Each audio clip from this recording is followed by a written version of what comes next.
Welcome to AIIMS tutorial. तो आज हम पढ़ने वाले हैं संख्याएं। तो आइए शुरू करते हैं आज का ये वीडियो। प्राकृतिक संख्याएं।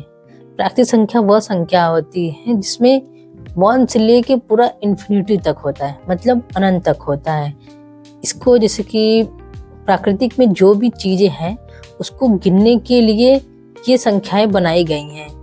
देखिए, जैसे 1 हो गया, 2 हो गया, 3 हो गया, 4 हो गया, ऐसे डॉट डॉट डॉट डॉट करते करते अनंत तक होती है प्राकृतिक संख्याएं। 1 से लेके अनंत तक हमारी प्राकृतिक संख्याएं होती है। और दूसरा पूर्ण संख्याएं। पूर्ण संख्याएं वह संख्याएं होती हैं जिसमें हम 0 से स्टार्ट करते हैं। क्या चीज करते हैं? 0 से स्टार्ट होती है। जो हमारी प्राकृतिक संख्या होती है ना, उसमें 1 से लेके अनंत तक होती है ना, इसमें हमारा 0 से स्टार्ट होती है, मतलब पूर्ण संख्याएं से स्टार्ट होती हैं। 0, 1, 2, 3, 4 डॉट डॉट डॉट डॉट अनंत तक। 0 से स्टार्ट अनंत तक, ये हमारी पूर्ण संख्याएं होती है।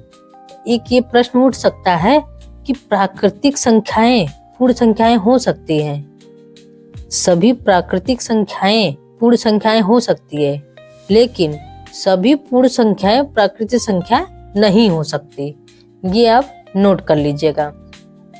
पूर्णांक संख्या वह संख्याएं होती है जिन संख्याओं में निगेटिव और पॉजिटिव, ठीक है, निगेटिव नंबर और पॉजिटिव नंबर शामिल होते हैं। जैसे 0 से स्टार्ट किए, 1, 2, 3 और ये अनंत तक होती हैं। क्या? अनंत तक होती है। और इधर 0, -1, -2, -3 और -4 से डॉट डॉट डॉट अनंत तक होती है। तो हमारी पूर्ण संख्याएं होती है।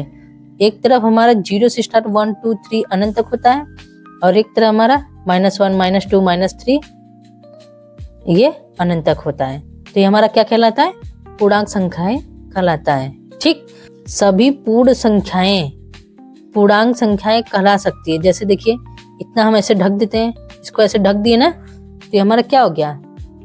0, 1, 2, 3, 4 डॉट डॉट डॉट अनंत तक हो गया। ठीक है, इसमें भी देखिए, तो हमारी सभी पूर्ण संख्याएं पूर्णांक संख्याएं कहला सकती हैं, लेकिन सभी पूर्णांक संख्याएं पूर्ण संख्याएं नहीं कहलाएंगी।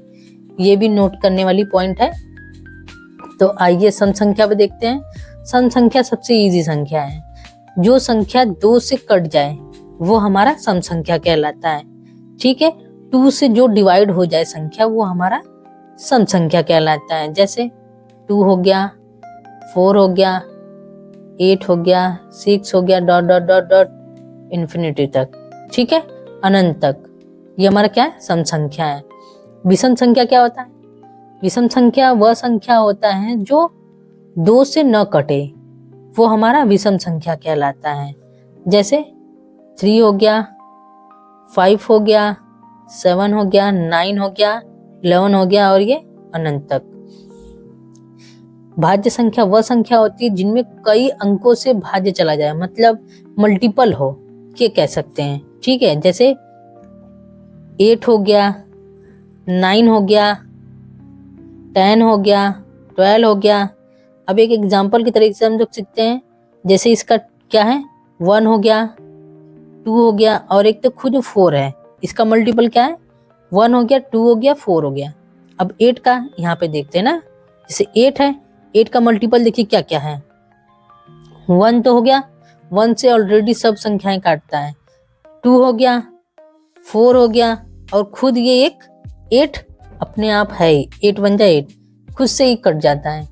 तो ऐसे ही, मतलब ऐसे अंक जिसके मल्टीपल चॉइस हो उससे हम भाज्य संख्याएं कहते हैं। ठीक, अभाज्य संख्याएं देखते हैं हम लोग। अभाज्य संख्याएं वे संख्याएं होती है जो स्वयं से कटे, उसे हम अभाज्य संख्या कहते हैं।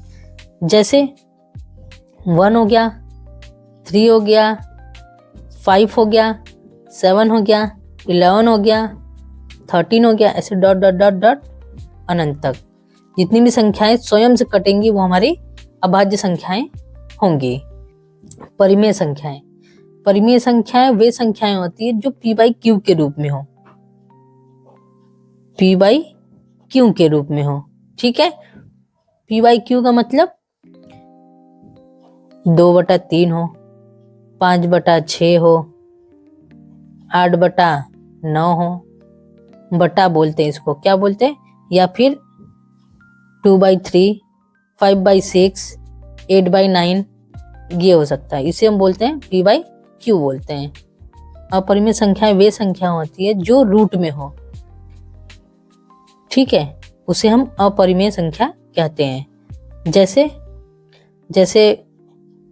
√3 हो गया, √2 हो गया, √7 हो गया, तो ये अपरिमेय संख्याएं कहलाती है। तो मिलते हैं नेक्स्ट वीडियो में, तब तक के लिए आप लाइक करें और सब्सक्राइब करें। Thanks for watching this video. Please like and subscribe.